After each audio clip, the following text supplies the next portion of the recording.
ನಿಮ್ಮ ಮನೆಯಲ್ಲಿ ಹೆಣ್ಮಕ್ಳಿದ್ರೆ ದಯವಿಟ್ಟು ಈ ವಿಡಿಯೋಗಳನ್ನ ಕಂಪ್ಲೀಟ್ ಆಗಿ ನೋಡಿ. ನಮ್ಮ ದೇಶದಲ್ಲಿ ಹೆಣ್ಣು ಮಕ್ಕಳ ಮೇಲೆ ನಡೆಯುವಂತಹ ದೌರ್ಜನ್ಯದಲ್ಲಿ ಚೈನ್ ಸ್ನ್ಯಾಚಿಂಗ್ ಕೂಡ ಒಂದು. ಈ ಚೈನ್ ಸ್ನ್ಯಾಚಿಂಗ್ ನ ಅವಾಯ್ಡ್ ಮಾಡೋದಕ್ಕೆ ನೀವು ಈ 5 ಪಾಯಿಂಟ್ಸ್ ನ ಫಾಲೋ ಮಾಡಿ. ನೀವು ಡೈಲಿ ಯೂಸ್ಗೆ ಗೋಲ್ಡ್ ಹಾಕೋಣೋರಾದ್ರೆ ದಯವಿಟ್ಟು ಬೆಳಿಗ್ಗೆ ಗೋಲ್ಡ್ ಹಾಕೊಂಡು ರಂಗೋಲಿ ಹಾಕೋದಾಗ್ಲಿ ಅಥವಾ ಅಂಗಡಿಗೆ ಹೋಗೋದನ್ನ ಮಾಡಕ್ ಹೋಗ್ಬೇಡಿ. ಇದನ್ನ ಅವಾಯ್ಡ್ ಮಾಡಿ. ಟೂ ವೀಲರ್ ಅಲ್ಲಿ ಯಾರಾದ್ರೂ ಹೆಲ್ಮೆಟ್ ಹಾಕೊಂಡು ಅಡ್ರೆಸ್ ಕೇಳಕ್ ಬಂದ್ರೆ ಅವ್ರ ಹತ್ರದಿಂದ ಸ್ವಲ್ಪ ದೂರದಿಂದಾನೇ ಉತ್ತರ ಕೊಡಿ.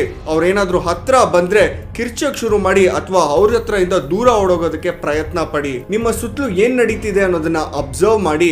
ಮೆಸೇಜ್ ಮಾಡ್ಕೊಂಡು ಕಾಲ್ ಮಾಡ್ಕೊಂಡು ಮೊಬೈಲ್ ಅಲ್ಲೇ ಮುಳುಗ್ ಹೋಗ್ಬೇಡಿ. ಇಷ್ಟೆಲ್ಲ ಮಾಡಿ ಆದ್ರೂ ನಿಮ್ ಜೊತೆ ಚೈನ್ ಸ್ನ್ಯಾಚ್ ಆದ್ರೆ ಇಮ್ಮಿಡಿಯೇಟ್ ಆಗಿ ಪೊಲೀಸ್ ಅವ್ರಿಗೆ ಕಾಲ್ ಮಾಡಿ. ಯಾಕಂದ್ರೆ ಈಗ ಎಲ್ಲಾ ಕಡೆನೂ ಕ್ಯಾಮ್ರಾಗಳನ್ನ ಇನ್ಸ್ಟಾಲ್ ಮಾಡಿದ್ದಾರೆ. ಮುಂಚೆ ಕಂಪೇರ್ ಮಾಡಿದ್ರೆ ಪೊಲೀಸ್ ಅವ್ರಿಗೆ ಈ ಚೈನ್ ಸ್ನ್ಯಾಚರ್ಸ್ ನ ಟ್ರೇಸ್ ಮಾಡೋದು ಸ್ವಲ್ಪ ಈಸಿನೇ.